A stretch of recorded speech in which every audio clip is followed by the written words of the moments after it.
Hey, you there! The man in the janitor's uniform at the back. Come up here, now. Harper Weston's voice rang through the Ryman auditorium like a cold blade slicing the air. 500 guests turned their heads in unison. On the live stream, 2 million people were staring straight into this moment. Cole Brennan, 32 years old, stood frozen. His hands were trembling, and the thing that made him look most out of place at that moment was the pair of yellow rubber gloves still on his hands. He had finished wiping down the stage exactly 10 minutes earlier. "I'm sorry, ma'am. I didn't think that—" "Don't make excuses." Harper cut him off before he could finish the sentence. She strode forward, grabbed Cole by the shoulder, and dragged him straight into the center of the stage lights, as if pulling an object onto a table for display. "Let everyone see," she said, her voice sweet to the point of being fake. "Whether you can actually sing, or whether you're just taking up space here." Then Harper turned to the band and snapped her fingers sharply, the way one would issue an order to a waiter. "Play Higher Ground for him." She curled her lips into a smirk. "An impossibly high note, the same note that once earned me $2 million. And just as the band was about to come in, Harper leaned in close to Cole. She switched off her own microphone, but Cole's mic was still live. Her voice dropped to a whisper that the entire auditorium and all 2 million viewers heard perfectly clearly. "Fail quietly, kid." The air froze. The entire hall held its breath, as if waiting for something to shatter. Cole stood there, under lights blazing like fire, with hundreds of eyes in front of him and a world behind him passing judgment through a screen. But what he did next wouldn't just prove Harper Weston wrong. It could also bring down everything she had built on lies. If you enjoy Turn the Tables stories like this, remember to hit subscribe so you don't miss the videos we release every week, because what comes next is where things truly begin to get frightening. And the question is, why was Harper so determined to drag a janitor onto the stage to humiliate him in front of millions? What was she afraid of? Enough to do that. But to understand why this moment matters so much, we need to rewind time to 4 hours earlier. Cole Brennan was not always a man who cleaned floors. 5 years earlier, he had been one of the most promising contestants on Voice of Tomorrow, the hit talent competition on which Harper Weston herself sat as a judge. Cole possessed a rare high tenor voice, with a vocal range spanning from C3 to C6. But what caught the professionals' attention was not just the height of his range, but his ability to transition between registers, shifting from chest voice to head voice as smoothly as flowing water, so seamlessly that listeners could not detect the exact moment his voice changed. Everyone believed Cole would go far. Some even called him the ace card of that season. On the night of the finale, when everything seemed within reach, Cole's phone vibrated backstage. On the other end of the line was the hospital. His wife, Grace, was in the emergency room. Acute pneumonia. Critical condition. Cole stood frozen. In front of him were the lights, the millions of viewers, the opportunity he had chased his entire life. Behind him was the woman he loved. He did not hesitate. He did not ask for permission. He did not explain. Cole left the show that very night and ran straight to the hospital. The public turned on him almost instantly. Irresponsible. Unprofessional. Throwing away the opportunity of a lifetime. Then Harper Weston appeared on television and coldly delivered a single sentence that shut every door completely. Anyone who doesn't respect an opportunity doesn't deserve a dream. 3 days later, Grace passed away. Their daughter, Lily, was born prematurely at 32 weeks, weighing only 1.5 kilograms, carrying a hole in her heart. Cole was blacklisted from the entertainment industry. No record label would sign him. No stage would invite him to sing. For the next 5 years, Cole survived as a janitor. Now he and Lily live in East Nashville, in an old 2-bedroom apartment, where the heating system works in only one room. Cole works 2 shifts a day. In the morning, he cleans the Ryman auditorium. At night, he washes dishes at a restaurant on Broadway. Each night, he sleeps less than 4 hours. Lily needs heart surgery. $85,000. Insurance covers only 40%. Cole needs $45,000 within 2 weeks. He does not allow himself to think about the words, "What if not?" But there is one thing Cole never gave up. He still sings. Every night, he sings Lily to sleep. "You Are My Sunshine," Grace's favorite song. Cole always sings very softly, very carefully, as if singing just a little louder would cause the memories of Grace to crash down and crush him. Lily often whispers to her father, "Daddy's voice makes my heart feel better." The nurses in the ICU have noticed it too. Lily's heart rate becomes noticeably more stable whenever she hears Cole sing. No one can explain why, but Cole knows. It is not technique, not pitch, and not a miracle. It is love. And it is the only thing he still has left to give his daughter. Harper Weston hosted a gala called Voices for Hope at the Ryman Auditorium.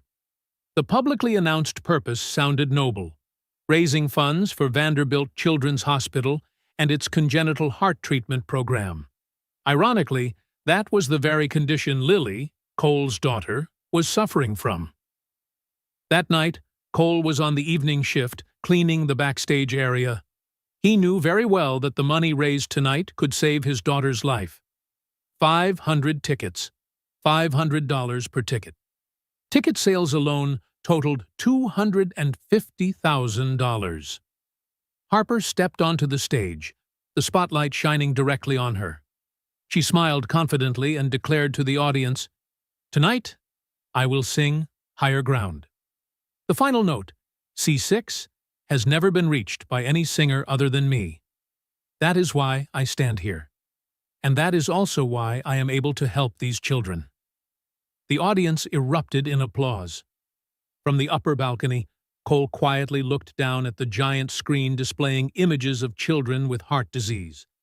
Among them was Lily. He had signed the consent forms allowing the hospital to use his daughter's image. The rehearsal began. Cole was cleaning the glass when Harper walked in to warm up her voice.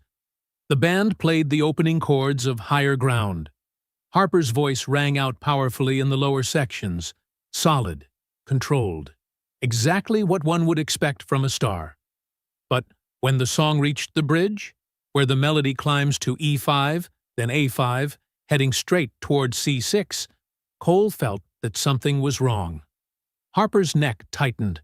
Her shoulders lifted slightly, betraying the strain.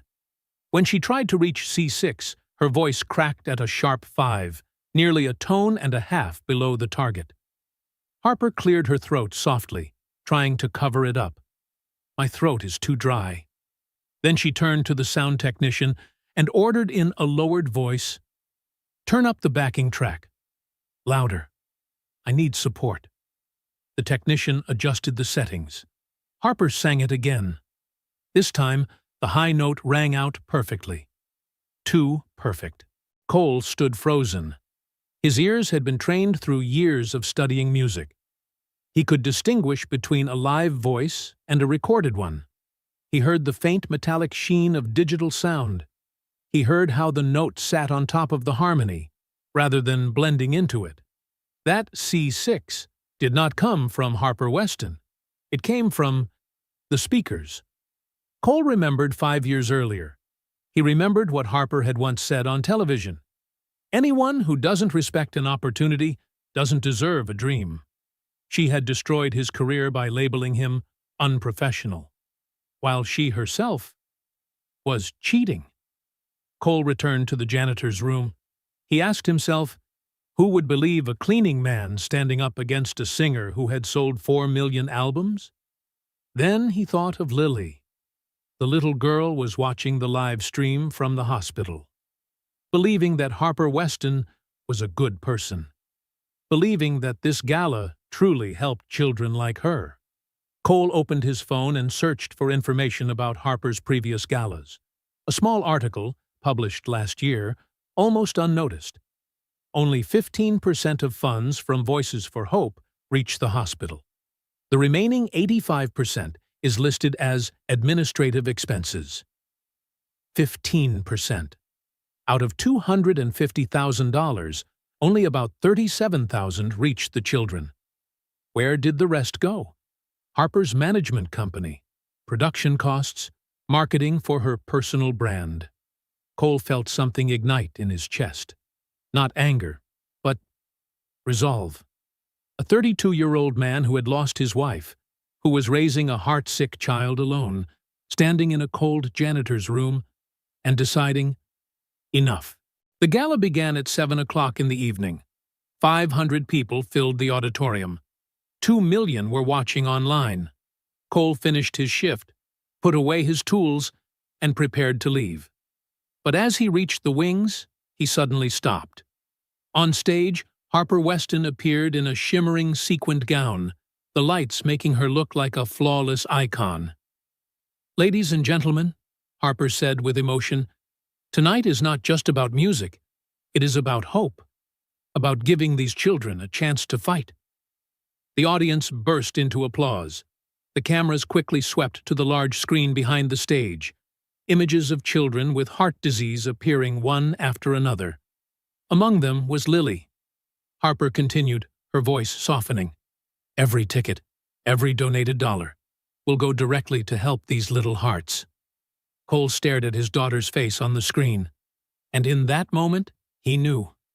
He could not let Harper continue lying for even one more second. Harper sang the first 3 songs. Her voice was good, well-trained, polished, precise, professional, but nothing special. Then Harper introduced the next song, smiling confidently. "Higher Ground. This song is proof that when you believe in yourself, you can reach unimaginable heights." The band came in. Harper began to sing. Just as Cole had heard during rehearsal, when the song moved toward its climax, toward the C6 note, the sound rang out. Perfect, clean, flawless. But it was not a human voice. It was sound coming from the speakers. Digitized. Artificial. Cole stepped out of the shadows of the wings. No plan, no script, just a man who had been silent for 5 years. And a courageous decision. Harper saw him. Her eyes narrowed slightly. She recognized him immediately. The former contestant, the man who had abandoned the show 5 years earlier. A cold smile slowly spread across Harper's lips. "Ladies and gentlemen," she said, "we have a special guest." The lights snapped around. 500 heads turned. The camera zoomed in. Cole stood there, in a janitor's uniform, yellow rubber gloves still on his hands, a cleaning cloth draped over his shoulder. "Cole Brennan," Harper introduced. "Some of you may remember him from Voice of Tomorrow 5 years ago. A true talent, a true potential." She paused, deliberately letting the word potential hang in the air. Until he walked away. Right before the finale. No explanation, no apology. He simply disappeared. The audience began to murmur. "My wife was dying," Cole said, his voice loud enough for people near the stage to hear. Harper did not hear, or pretended not to hear. "And now look at him," she said with a thin smile, "cleaning up after successful people. How touching." A few cold laughs rippled through the hall. Blood rushed to Cole's face, but he did not tremble. He had survived far worse than this. "Come up here, Cole," Harper said. "Sing for us." Cole did not want to. Every instinct in him screamed, "Leave! Get out of here! Go back to Lily!" But if he turned away, Harper would win. She would keep lying, keep making money off children with heart disease. And one day, Lily would grow up, watch this video again, and think her father was a coward. Cole stepped onto the stage. Each step felt like it weighed a ton. He stood under the lights. Harper handed him the microphone. "Make yourself comfortable," she said. "Just do your best." Before the band could play a single note, Cole spoke. "Ms. Weston, I have a question." Harper raised an eyebrow. "Oh? Go ahead." Could you turn off the backing track? The air froze. Harper smiled, but her eyes did not. The track is part of the arrangement, Cole. But during rehearsal, you sang without it, Cole said. His voice was quiet, but the microphone picked it up clearly. You sang alone. The murmuring spread faster. Sound check is different from a performance, Harper replied, her voice tightening. Then could you sing first? Cole continued. Just you, no track, so I can learn how you do it. 3 seconds of absolute silence. Then Harper let out a sharp laugh. You want me to audition in front of you? No, Cole replied. I just want to know whether you can actually sing. The auditorium exploded. Gasps. Shocked laughter. Harper stared at Cole as if he had slapped her across the face. Of course I can sing, she said through clenched teeth. I've been doing it for 15 years. Then prove it. Harper spun toward the sound technician. Turn off the track, all of it. The technician hesitated. Do it! He pressed the button. The music immediately became sparse, bare, nowhere to hide. Harper Weston raised the microphone and began to sing. Harper's voice filled the entire auditorium. At first, it was powerful, confident. She moved through the opening lines with ease, years of training evident in every perfectly controlled breath. The audience gradually relaxed. Maybe the janitor had been mistaken? But then the song entered the bridge. The melody began to climb. E4, G4, B4. Harper's voice kept up, still steady, still controlled, still contained. But as the pitch continued to rise, something began to change. Her neck tightened, her shoulders lifted slightly. D5, E5, a 5. The sound was still there, but it was no longer light, no longer natural. Then Harper reached for the C6. Her voice broke. The sound shattered at a sharp 5, nearly a tone and a half below the target, splintering like glass hitting the floor. Harper stopped abruptly. She cleared her throat softly, quickly covering it with a strained smile. Sorry, my throat is a bit dry.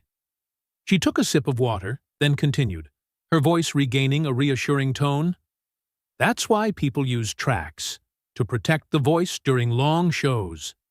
But Cole had heard enough, and everyone in the auditorium had as well. You can't sing it, Cole said, very quietly. Harper spun around. Her smile was now nothing more than a thin, icy line. I said my voice is tired. But on your album, you sing that note 27 times, Cole cut in, his voice stronger. I counted. And in every live performance video online, you hit it perfectly. Every single time. The audience began to stir. Phones were raised. People looked at one another, whispering. What exactly are you implying? Harper's voice sharpened, like a blade. I have perfect pitch, Cole said. I can hear frequencies. The note on your album is 1046.5 Hz, C6. The note you just sang is 932 Hz, a sharp 5. A voice called out from the seats. Is he right? Harper's face flushed red. Listen. And the voice on the album, Cole continued, no longer holding back, doesn't sound like yours. It belongs to another woman. I checked the album credits. It clearly lists Autumn Haze, additional vocals. The theater erupted into whispers. Journalists typed furiously. Audience members shouted questions. The cameras abandoned their fixed angles, scrambling to capture every reaction. Harper strode toward Cole. The smile was gone. You need to shut up. Now. Why? Cole asked.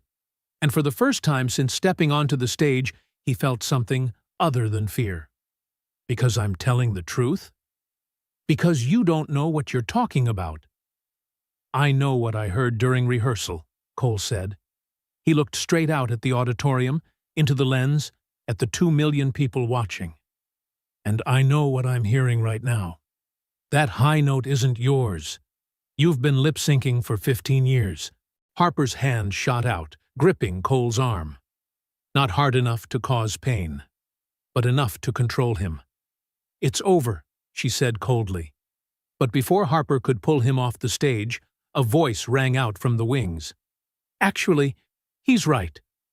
The entire auditorium snapped around. Daniel Park, Harper's sound engineer, stepped into the light. His face was pale, but his eyes were steady. "I've been Harper's sound engineer for the past 5 years," Daniel said. "At every performance, I played that backing track. She has never been able to sing that note live, not once." Silence fell like a heavy blanket. Harper stared at Daniel as if he had just plunged a knife into her back. "You're fired," she whispered. "I know," Daniel replied, "but he's a single father, raising a daughter with a heart condition on his own. And he's been braver than I have for the past 5 years." Absolute silence.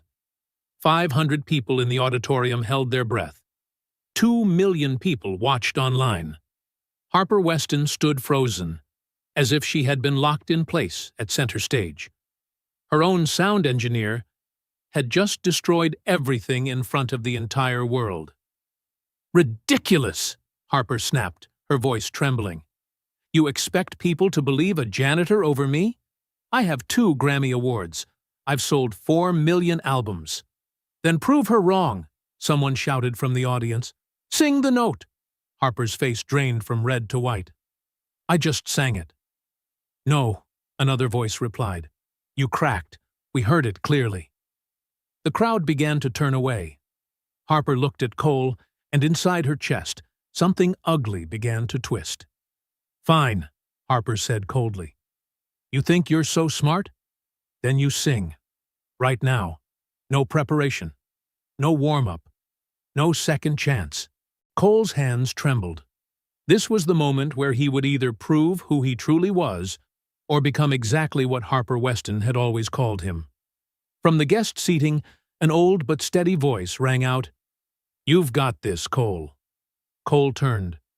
Raymond Callahan, Ray, the 60-year-old janitor who had worked at the Ryman for 30 years, was standing up. He clapped slowly. "Sing the way you sing for Lily." Cole closed his eyes, took a deep breath, felt the air fill his lungs, his diaphragm open, every lesson, every memory, every pain, settling deep into his bones. He opened his eyes and nodded to the band. "Play Higher Ground." No track. The music began. For the second time that night, Higher Ground was sung, but everything was completely different. Cole began to sing. His voice was gentle, almost hesitant. The opening lines sat low, comfortably within range. He focused on the lyrics, on the story the song was telling. A few audience members exchanged glances. He sang well, solid, but nothing extraordinary yet. Then came the pre-chorus. Cole's voice opened up, power increasing without losing control. There was something raw, something honest, something Harper's polished performance had lacked. He wasn't performing. He was testifying. The melody continued to climb. D5, E5, F5. His voice followed effortlessly, light and clear, each note placed with precision. No sign of strain. Harper shifted slightly. Her jaw tightened. The bridge arrived, the place where Harper had failed. Cole did not hesitate. He transitioned registers smoothly, from chest voice to head voice, seamless as flowing water. G5, a 5, B5. The entire auditorium instinctively sat up straight. Then Cole reached for C6. The sound burst out crystal clear. No break, no strain, no tricks, just a pure whistle register note ringing like a crystal bell. He held it for 4 seconds. Perfect. Unbelievable. Someone in the front row gasped. But Cole wasn't done. He pushed higher. D6, E6, F6. A range that even Harper's backing track had never dared to touch. Cole's face was calm, almost serene, as if he were walking through a place he had lived in his entire life. Then he brought the voice back down. F6 to C6. C6 down to A5. a 5 to F5. Every transition seamless. Every note a small miracle. He completed the bridge and moved into the final chorus. His voice was now completely open. No hiding, no fear. When the final word faded into silence, no one moved. Then the theater exploded. 500 people leapt to their feet, shouting, applauding, faces streaked with tears. Ray jumped up and down, both arms raised. The entire band stood, clapping non-stop. The live stream went wild. Within 30 seconds, 50,000 shares. In less than a minute, the name Cole Brennan shot straight to the top of global trending lists. Cole stood under the lights, breathing hard, barely able to believe what had just happened. Harper Weston looked like she had been knocked flat. Her face was ashen. From the front row, a woman stood up. Yolanda Carter, an R&B legend, a special guest. She was crying. "That is the best thing I've ever heard from a janitor in my entire career," Yolanda said, her voice breaking. "Cole, you didn't just hit that note. You owned it." The applause grew even louder. Trevor Hudson, a producer who had worked with Alicia Keys and Kendrick Lamar, shook his head and stood up. "I need to say this," he said. "I've been in this industry for 30 years, and tonight we just witnessed a janitor sing a note that the woman who made it famous truly cannot." The auditorium fell dead silent. The weight of his words pressed down on everyone. Trevor turned to the audience. "The album recording? I was the mixer. I was there. Cole is right. That is not Harper's voice. It's Autumn Hayes, a studio singer from Austin. She was paid $2,000 and forced to sign an NDA. She was never properly credited." Harper opened her mouth, but no sound came out. "I stayed silent," Trevor continued, "because that's what people do in this industry. Protect the star, protect the money. But I'm done protecting lies, especially when a janitor has had more courage than I have for 3 decades. The theater erupted again.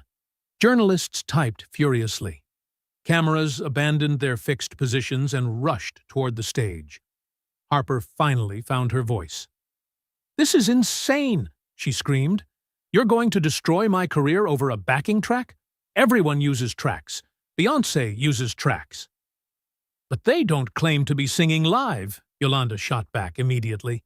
"They don't sell tickets for live performances and lip sync. That's fraud, Harper."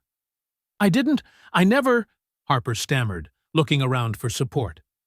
But the band turned away. Her manager had a phone pressed to his ear, probably calling a lawyer. Harper turned to Cole. In that moment, he saw in her eyes not just anger, but fear. "You'll regret this," Harper whispered, just loud enough for the microphone to catch it. "You, your little family, and your sick daughter. I promise you'll never work in this industry again. Never."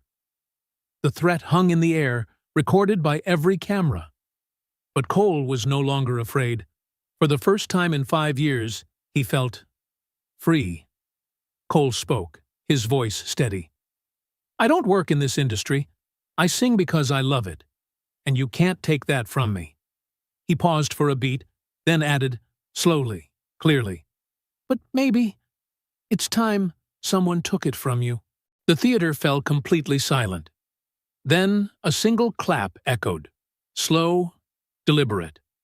Then another, and within seconds, all 500 people rose to their feet, applauding, not for Harper Weston, but for a father who refused to lie. Harper looked around into the cameras at the wreckage of everything she had built. There was nothing left to say. She turned and walked off the stage. The moment Harper's foot crossed into the wings, the theater erupted again. People were glued to their phones. The live stream chat scrolled so fast it was unreadable. Someone shouted, "Check Twitter! She's trending!" Not Cole Brennan, but Harper Weston exposed. Harper Weston cheated. Harper Weston's career is over. Everything happened at a dizzying speed. Within 5 minutes, Harper's Wikipedia page was edited. 10 minutes later, major music blogs posted headlines, "Famous singer exposed by a janitor live on stage." 15 minutes later, 3 major sponsors released statements saying they were reconsidering their partnerships. Cole remained standing on the stage, surrounded by chaos he had caused, simply by telling the truth. He did not feel proud, nor victorious. Just a quiet certainty that he had done the right thing, even if he had no idea what would come next. The chaos lasted nearly 20 minutes before security cleared the auditorium. Cole sat backstage on a folding chair. Ray sat beside him. Around them, adults whispered urgently. Event organizers, Harper's management team, people in expensive suits speaking rapidly into phones. No one spoke to Cole.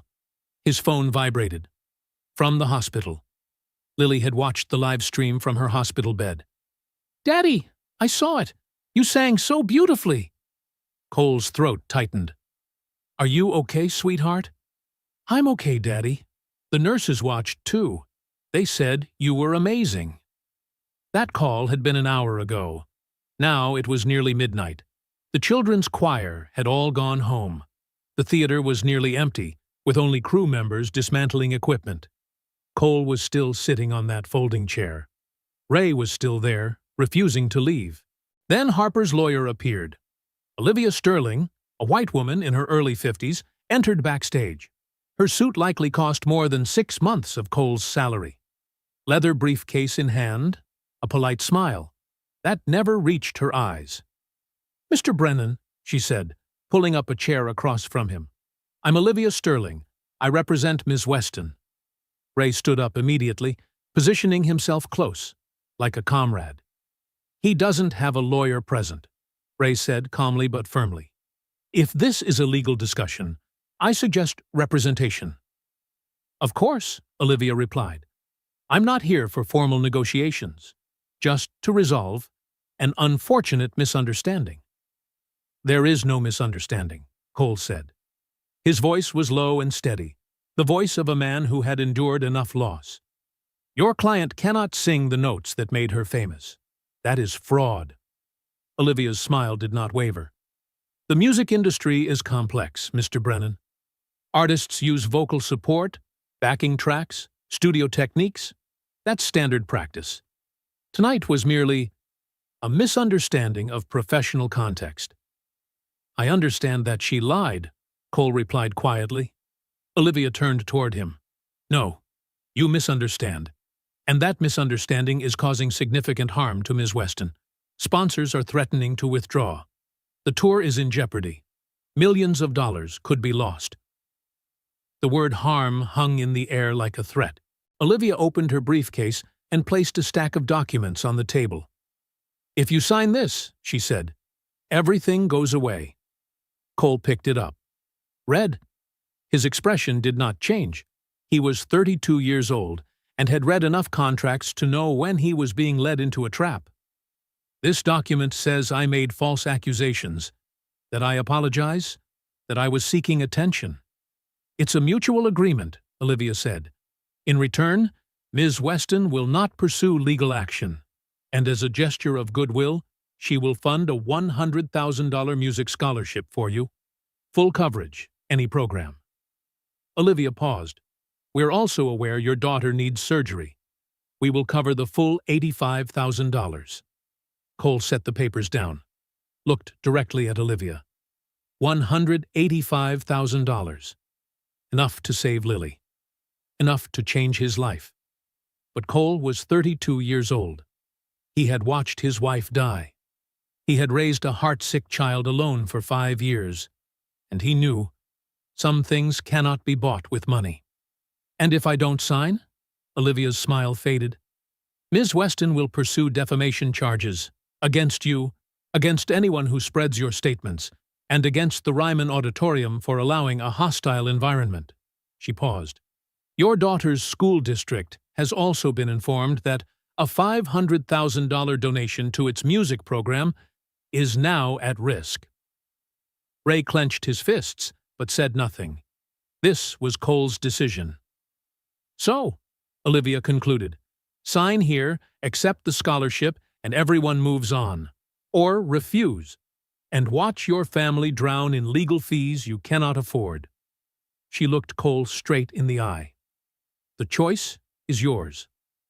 Cole stared at the papers, the lines of text that would label him a liar, the signature that would erase everything that had just happened. He thought of Lily lying in her hospital bed, of $85,000, of surgery in 2 weeks, or never. Then he thought of the truth. "No," Cole said. Olivia blinked. "Excuse me?" "I'm not signing," Cole replied. "I didn't lie. She did. And I won't say I lied just because she's rich and I'm not." "Mr. Brennan," Olivia said, her voice turning cold, "I don't think you fully understand the consequences." "I understand you're threatening me." Cole stood up.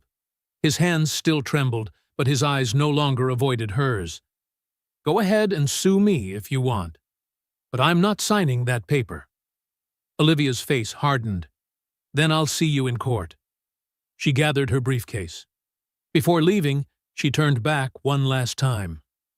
"By tomorrow morning, there will be stories about you, about your family, private things, painful things. And when it all gets worse, which it will, remember that you chose this." Then she left. Ray didn't hug Cole, didn't offer empty comfort. The two grown men simply stood side by side in silence. After a moment, Ray spoke softly. "You sure?" Cole nodded. "I'm sure. That scholarship, the surgery money—" "I won't teach my daughter that the truth can be bought with fear," Cole said. His voice did not shake. It was the voice of a father who had just made the hardest decision of his life. "I chose family over career 5 years ago. People said I was wrong. But Grace, even as she was dying, she said she was proud of me. For me, that's enough." Ray nodded. "Then, we fight. We fight." The two men walked out into the cold Nashville night, men who had chosen truth over money. The next morning, Cole woke to the sound of his phone buzzing like an angry hornet's nest. 6 a.m. He had slept only 3 hours. The screen was flooded with notifications, thousands of them. He opened Twitter. The first thing that hit him was a photo of their apartment in East Nashville, peeling paint, a broken security gate, overflowing trash bins. The caption read, "This is where Cole Brennan lives. While he accuses Harper Weston of cheating, it's clear he's just desperately trying to escape poverty." Cole's hands went numb. The next post showed a photo of a free lunch he had received 5 years earlier. Living off handouts his whole life. This was never about the truth. It was about money. The comments were brutally cold, ungrateful. He should be thanking Harper. This is what happens when you give people like this a chance. People like this. His phone kept vibrating, messages from unknown numbers, insults, threats. By noon, the smear campaign was in full force.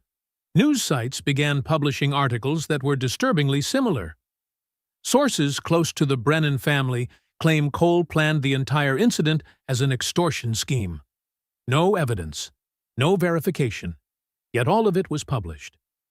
By afternoon, Harper's legal team officially filed a $10 million defamation lawsuit, not only against Cole, but against Autumn Hayes, the studio singer, against Trevor Hudson, the producer who spoke up at the gala, against Daniel Park, the sound engineer, against anyone who dared to tell the truth. $10 million. Cole held the legal documents delivered to their apartment, his hands shaking so badly he could barely keep hold of them. This was a strategic lawsuit, not meant to win, but to terrorize. Harper's team knew that even if they lost, the legal costs alone would crush everyone involved. That was the weapon, and they were using it with cold precision. But they weren't finished. By 4 p.m., news outlets began running new stories, more tightly coordinated. Sources close to Harper claim Cole Brennan is a father with alcohol issues. His family has a history of violence. They are playing the victim to extract settlement money. None of it was true. By 5, another outlet claimed it had confirmed that Lily did not actually have a heart condition, that it was all staged. Cole sat on the old sofa in their apartment, his phone trembling in his hand, watching lies pile on top of each other like mud. He felt the walls closing in. Then, at 7:15 that evening, something changed. A woman named Autumn Hayes posted a video. She appeared to be in her late 30s, blonde, sitting in a professional recording studio. Gold records lined the wall behind her. "My name is Autumn Hayes," she spoke directly into the camera. "I am a studio singer, and I am the voice Harper Weston has been selling as her own for the past 15 years.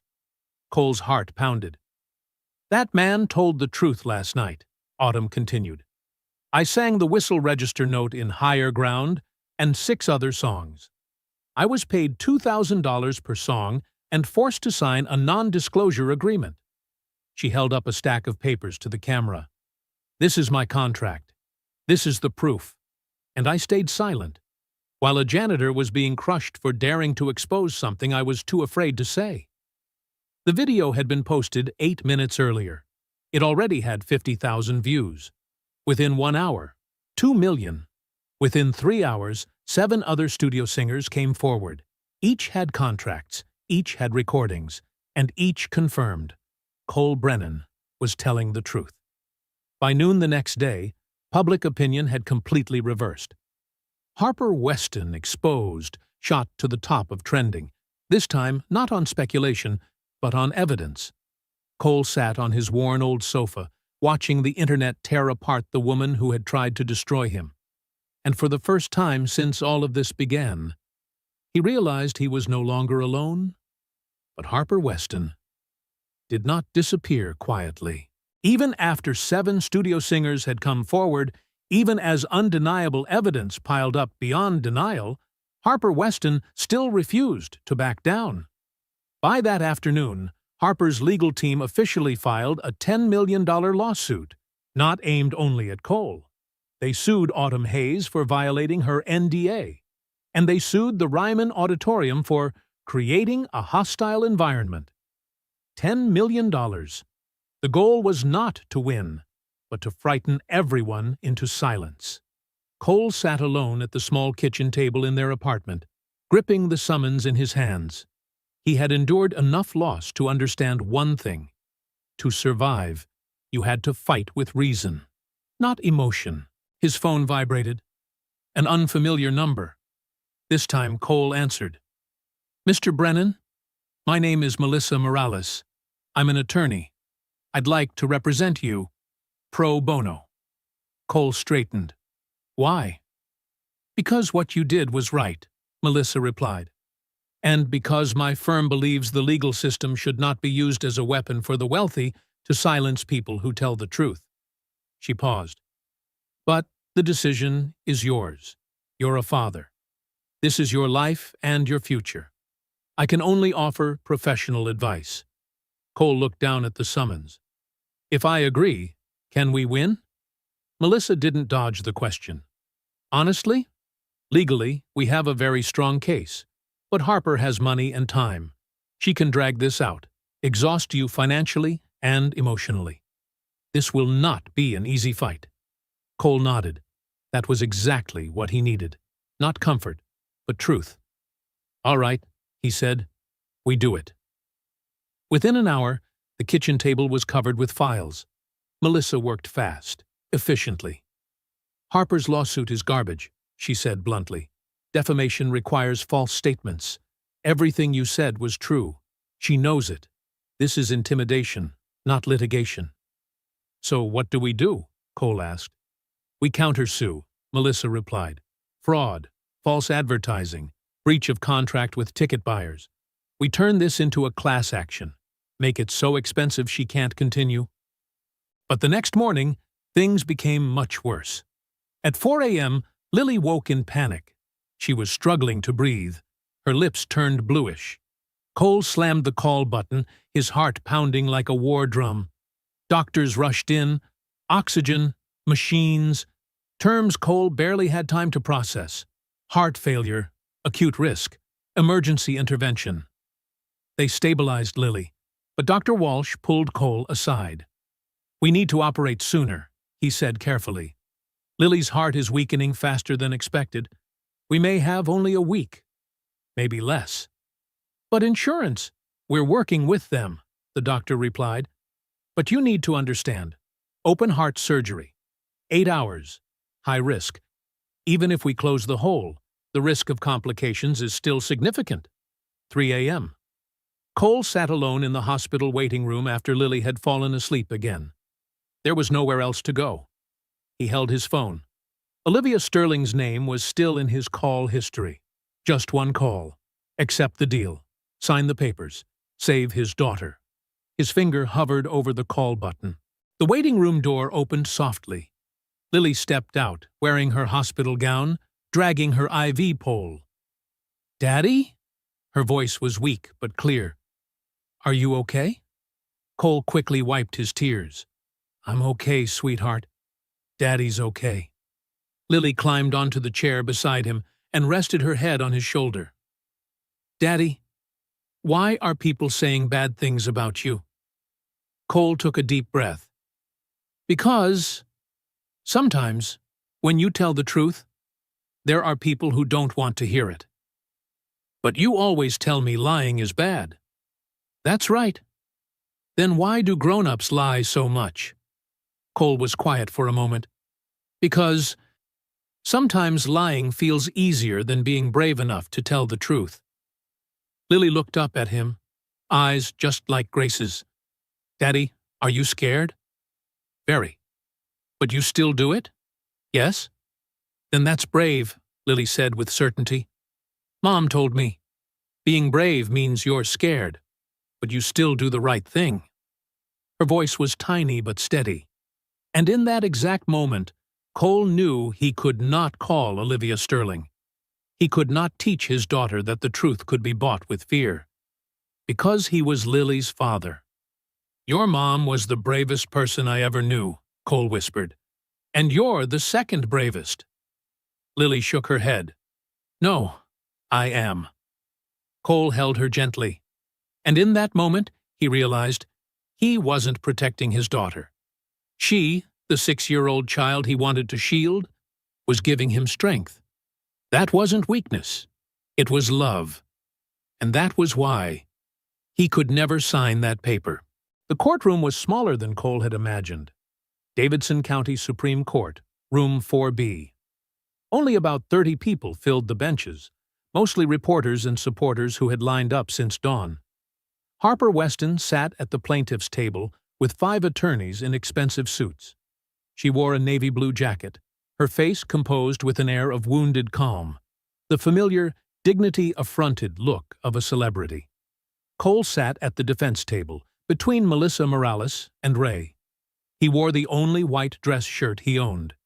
This was not yet the formal trial. It was only a preliminary hearing on Harper's request, an injunction to bar Cole, Autumn Hayes, and Trevor Hudson from continuing to make what she called defamatory statements.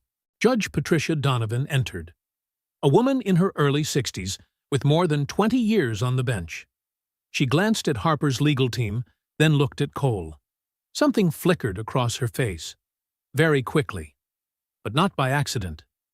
"Miss Sterling," the judge said to Olivia Sterling, Harper's attorney, "you are seeking a gag order against a janitor." "Your Honor," Olivia replied, "the defendant's occupation does not diminish the harm caused by his false statements." "Are they false?" the judge cut in. "That is precisely the issue," Olivia said. "Those statements were made with malicious intent to destroy my client's reputation. Those statements were made after your client publicly humiliated him on stage." Melissa Morales stood. "If the court permits, I would like to present footage from the gala night, unedited." The entire courtroom watched the screen. They saw Harper drag Cole onto the stage. They clearly heard the whispered line, "Fail quietly," broadcast through an open microphone, and they watched Harper fail to hit the high note. When the video ended, the courtroom sank into silence. "Your Honor," Melissa continued, "the plaintiff did not summon this man because he lied."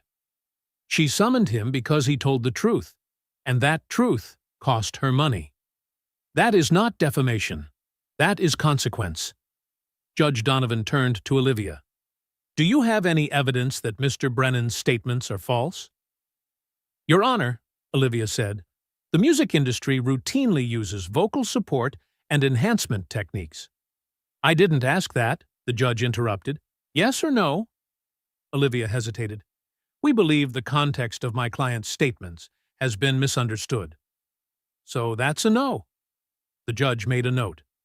Ms. Morales, do you have evidence supporting Mr. Brennan's statements? Yes, Your Honor. I call Autumn Hayes. Autumn stepped to the stand and was sworn in. Melissa guided the testimony, the contracts, the NDAs, the recordings proving Autumn's voice was used on Harper's albums, the emails clearly instructing that Autumn was never to be credited. Ms. Hayes, Melissa asked, when you heard Cole Brennan say that Harper Weston could not sing that note, what did you think? I thought, finally, Autumn answered. Finally, someone said it. And was he right? Yes, completely. Melissa sat down. Olivia stood to cross-examine, but Judge Donovan raised her hand. I've heard enough. Judge Donovan turned directly to Harper Weston. Ms. Weston, I will ask you one question. Although you are not on the stand, you are still under oath. Right now, in this courtroom, can you sing the note at issue? Harper's face went pale. Your Honor, I fail to see how this is relevant. Highly relevant, the judge replied. You are asking this court to silence people who say you cannot reach that note. Then prove them wrong. Sing it. The courtroom held its breath. Harper looked at her lawyers, looked at the judge, then looked at Cole. My voice hasn't been warmed up. You have performed on demand for 15 years, the judge said evenly. Surely you can demonstrate it once. Harper's mouth opened, then closed. Not a single sound. Just as I thought, Judge Donovan said, striking the gavel. The request for an injunction is denied. Furthermore, the court sanctions the plaintiff for filing a frivolous action intended to silence truthful speech. The gavel came down. The courtroom erupted. The judge looked at Cole. Mr. Brennan, you are free to continue telling your story. That is called the First Amendment. It protects the truth, even when the truth is inconvenient. Outside the courtroom, Rachel Bennett from 60 Minutes was waiting. Cole, how do you feel? I feel like I can finally breathe again. That evening, the 60 Minutes episode aired. 18 million people watched. During the closing credits, Harper's last remaining sponsors withdrew. Her record label terminated her contract. Her Las Vegas residency was canceled. The Grammy Committee announced it was reviewing her awards. A career built on stolen voices and protected lies officially collapsed, ended by a father who refused to stay silent. But Cole's greatest victory did not take place in the courtroom. It came 3 days later. 3 days after the court's ruling, Cole's phone rang at 6 in the morning. An unknown number. Mr. Brennan, this is the office of John Legend. Mr. Legend would like to cover the full medical costs for your daughter, all $85,000. Cole sat straight up in bed. He couldn't speak. Tears spilled out before he could even process what was happening. But that was only the beginning. Within the next 24 hours, Alicia Keys called, offering to cover all of Lily's post-surgery recovery expenses. Kelly Clarkson tweeted a call to action for a GoFundMe for the Brennan family. $250,000 was raised in just 6 hours. Lily's school held an emergency meeting and voted 8-0 to publicly support Cole. They rejected Harper's donation. But the most important moment came from something far quieter. Lily's surgery was scheduled for the following week. Dr. Walsh explained everything clearly, without evasion. Open-heart surgery. 8 hours. A 15% risk of complications. But without surgery, Lily would not live to see her 10th birthday. On the morning of the operation, Cole sat by Lily's bed as the nurses prepared to take her away. "Daddy?" Her voice was tiny. "I'm here, sweetheart." "I'm scared." Cole held her hand. "I'm scared too. But you still stood up for what was right, even when you were scared." Cole smiled, his eyes burning. "Because you taught me what bravery is, Lily. Every single day." Lily smiled, a smile just like Grace's. "Will you sing for me, Daddy?" Cole sang, "You Are My Sunshine," as they wheeled her toward the operating room. He sang until the doors closed behind her. Then he collapsed into a chair in the waiting room. The next 8 hours were the longest of Cole's life.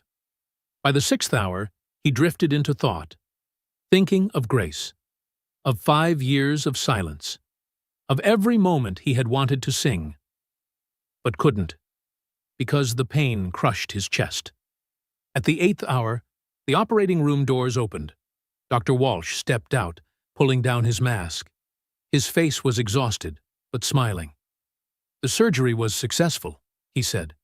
"Your daughter's heart is healthy now." Cole broke down, sobbing. The months of fear and pain, all of it released in a single, redemptive moment. Lily lived. His daughter would be okay. 3 hours later, Lily woke up in the recovery room. Cole sat beside her, holding her hand, smiling through tears. "Daddy?" Lily whispered. "My love, you did it. Did you sing for me yet? Do you want to hear it? Your singing makes my heart feel better." So Cole sang, right there in the recovery room. The nurses stopped to listen. He sang Somewhere Over the Rainbow, his voice still a little rusty after 5 years of silence, but beautiful. Not because of technique, not because of fame, but because it was real, and because it was alive. When the song ended, Lily smiled and drifted back to sleep. And for the first time in 5 years, Cole felt something shift inside his chest. His voice had come back, not for the stage, not for money, but for love. 18 months later, Cole Brennan stood backstage at the Ryman Auditorium once again. But this time, he was no longer the man who mopped the floors. He returned as a performing artist. Lily, now 8 years old, healthy and radiant, sat in the front row. Her heart had been repaired. The surgical scar on her chest had faded into a thin silver line, like the mark of a battle already won. The road that brought Cole back here was anything but straight. After Lily's surgery, 5 major record labels made offers at the same time. Cole turned them all down. "I won't leave Lily," he said. "Not now, and not ever." Instead, he signed with an independent, artist-owned label, Heart Song Records, run by people who were parents themselves, who understood that family always comes before career. Cole's contract looked nothing like anything else in the industry. A flexible schedule. Lily could travel with him everywhere. Cole retained full ownership of his compositions, and 15% of all revenue went directly into a fund he established himself. That fund was called Unbreakable Voices, a scholarship program for young singers from working-class backgrounds. No NDAs, no exploitative contracts, only training, legal education, and real support. In the first year, 50 scholarships. By the 3rd year, 200. Cole recorded his debut album, Silent No More. He co-wrote it with Autumn Hayes, a collection of songs about reclaiming courage, speaking the truth, and daring to say no when the world expects you to stay silent. The album went gold in just 6 weeks. The music videos were filmed in the places where Cole's voice had truly been born. The East Nashville Community Church, where he once sang with Grace. The Ryman Auditorium, where he once cleaned floors. And the hospital room, where he sang to Lily. In the final chorus, Lily appeared. Her voice was clear, precise, unafraid. Text appeared on the screen. Your voice matters. Change in the industry came fast, and it was irreversible. California passed Assembly Bill 2847, also known as the Brennan Act, requiring full transparency for any live performance that uses pre-recorded vocals. Tickets must clearly disclose it. Violations are treated as consumer fraud. Within 18 months, 12 states passed similar laws. The Recording Academy overhauled its crediting rules. Every song submitted for awards must fully disclose all contributing vocalists.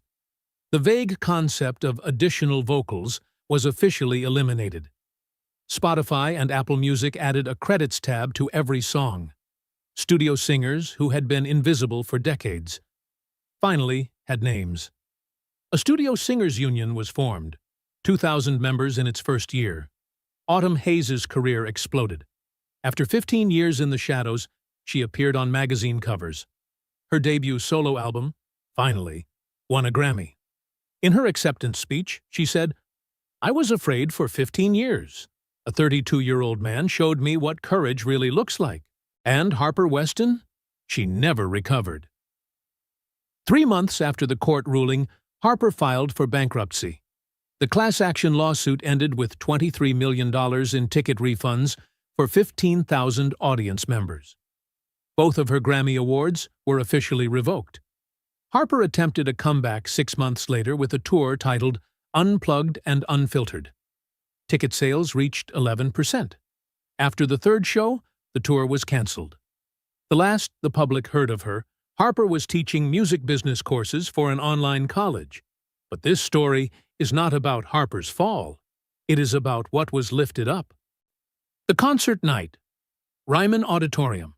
Cole stood backstage at the Ryman, his heart pounding. This was his first concert. Before stepping onto the stage, he stopped by the custodial room. The familiar smell of cleaning solution and floor wax filled the air. Ray was there, holding a mop. "You did it, kid," Ray said, placing a hand on Cole's shoulder, not like a father to a son, but like two grown men who respected each other. "No," Cole smiled. "We did. Everyone who was ever told their voice didn't matter." Cole walked onto the stage. Lily sat in the front row, wearing a T-shirt that read, "My dad's voice saved me." The auditorium was packed, not with 500 wealthy patrons holding $500 tickets, but with 2,000 working people who had lined up early. Janitors, nurses, teachers, single parents, people who had been told their voices were insignificant. Cole opened with "Silent No More." His voice wasn't perfect. There were still traces of 5 years of silence, but it was real. For the second song, he invited Autumn Hayes onto the stage. Together, they sang Higher Ground. When both of them reached the final C6, clear, accurate, and truly their own, the auditorium erupted. For the final song, Cole called Lily onto the stage. "This is my daughter," he said. "2 years ago, I almost lost her. In that fear, I found my voice again, not for fame, not for money, but for love." They sang "You Are My Sunshine" together. As the melody faded, the cameras caught the Ryman's custodial staff, the people who once worked alongside Cole. They stood, applauding, many of them in tears. A sign was raised, "We always knew you could sing." Cole looked out at the audience, people who had once been invisible, now seen, and spoke his final words. "To everyone who was ever told to stay silent, you are not invisible anymore."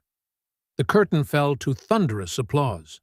If you stayed until this very moment, thank you, truly. Cole's story is not just about music. It is about truth, about courage, and about how one ordinary person can change an entire system, simply by refusing to stay silent. Before you go, tell me, where are you watching this story from? A big city, a small town, or a quiet corner somewhere in the world? Leave a comment below. Because here, every voice matters. And if you believe stories like this deserve to be told more often, stories about ordinary people, about truth, and about difficult but right choices, hit subscribe right now. Because in the next video, it might be your story that gets heard. See you next time.